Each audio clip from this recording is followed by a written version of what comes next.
Welcome to Lavanya devotional. గాన రామాయణం. భారతీయ కళలన్నీ ఆధ్యాత్మికతతో ముడిపడినవే. సంగీత నృత్యాది కళలకు ఆధారం రామాయణ, భారత, భాగవతాది పురాణాలు. ఆబాల గోపాలం విని చదివి పరవశించే కథ రామాయణం. ఆ గాథను పాడుకోవడానికి వీలుగా ఆధ్యాత్మ రామాయణం పేరుతో కీర్తనలను రచించి మనకు అందించారు మునిపల్లె సుబ్రహ్మణ్య కవి. శ్రీరామతత్వాన్ని ఎన్నో పురాణాలు చెబుతున్నాయి. అయినా వ్యాసుడు బ్రహ్మాండ పురాణంలో ఆధ్యాత్మిక రామాయణం పేరుతో అందించినంత స్పష్టంగా మరే ఇతర రామాయణాలు లేవు. ఈ కథ పార్వతీ పరమేశ్వరుల సంవాద రూపంలో ఇంచుమించు 4000 శ్లోకాల్లో ఉంది. రాముడు పరమాత్మ స్వరూపం అయినప్పటికీ మామూలు మానవుడిగా లోక వ్యవహారం అనే మాయలో చిక్కుకున్నాడు. అయినప్పటికీ ఆత్మజ్ఞానం కలిగి దుష్ట సంహారం చేసినవాడని నిరూపించింది ఆధ్యాత్మ రామాయణ గాథ. ఈ కథను అందరూ పాడుకోవడానికి వీలుగా వివిధ రాగాలలో కీర్తనలుగా కూర్చారు సుబ్రహ్మణ్య కవి. సంస్కృతాంధ్ర భాషల్లోనూ సంగీత, నాట్య, అలంకార శాస్త్రాల్లోనూ అపార పాండిత్యం కలిగిన వారాయన. క్షేత్రయ్య, త్యాగయ్యలకు మధ్యకాలం వారు. సంస్కృతి ఆధ్యాత్మిక రామాయణంలో వాల్మీకి రామాయణంలో లాగానే 7 కాండాలు ఉన్నాయి. కానీ సుబ్రహ్మణ్య కవి రచించిన తెలుగు ఆధ్యాత్మ రామాయణంలో 6 కాండాలే ఉన్నాయి. వాల్మీకి రామాయణంలో రాముడు సాధారణ మానవుడు. భార్య వియోగానికి దుఃఖిస్తాడు, శత్రువులపై యుద్ధం చేస్తాడు.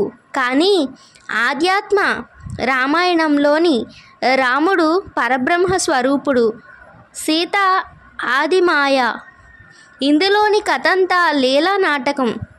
బాలకాండలో రామావతార తత్వార్థాన్ని శివుడు పార్వతికి వివరించిన సందర్భంలో 17 కీర్తనలున్నాయి. అయోధ్యకాండలో నారదాగమనం మొదలు దండకారణ్య ప్రస్థానం వరకు 9 కీర్తనలున్నాయి. అరణ్యకాండలో ముని ఆశ్రమాల్లో ఆతిథ్యం మొదలు శబరి మోక్షం వరకు 11, కిష్కింధకాండలో 10 కీర్తనలున్నాయి.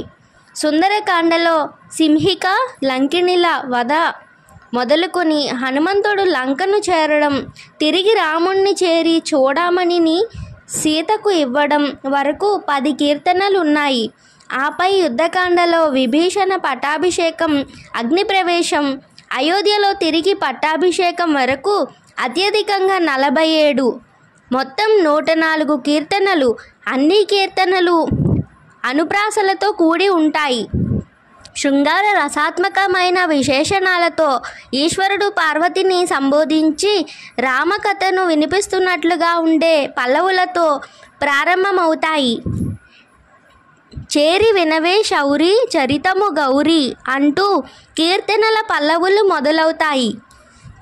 వాల్మీకి రామాయణాన్ని పండితులు ఎంతగా గౌరవించారో ఆధ్యాత్మ రామాయణాన్ని సైతం జానపదులు అంతగానే ఆదరించారు. వాగ్గేయకారులు 2 రామాయణ భావాలను గుదిగుచ్చి కీర్తనలుగా గానం చేశారు. కానీ ఆధ్యాత్మిక రామాయణ కీర్తన గానానికి క్రమంగా ఆదరణ తగ్గింది. మారుమూల గ్రామాల సంకీర్తనాపరుల గొంతుకల్లో మిగిలిన కొద్ది ఆధ్యాత్మ రామాయణ గానము హరించుకుపోతోంది. కాబట్టి ఈ కీర్తనల సంగీతాన్ని ఉద్ధరించుకోవడం, మన సంగీతాన్ని మనం సంరక్షించుకోవడమే అవుతుంది. గంటి ఉషాబాల గారు.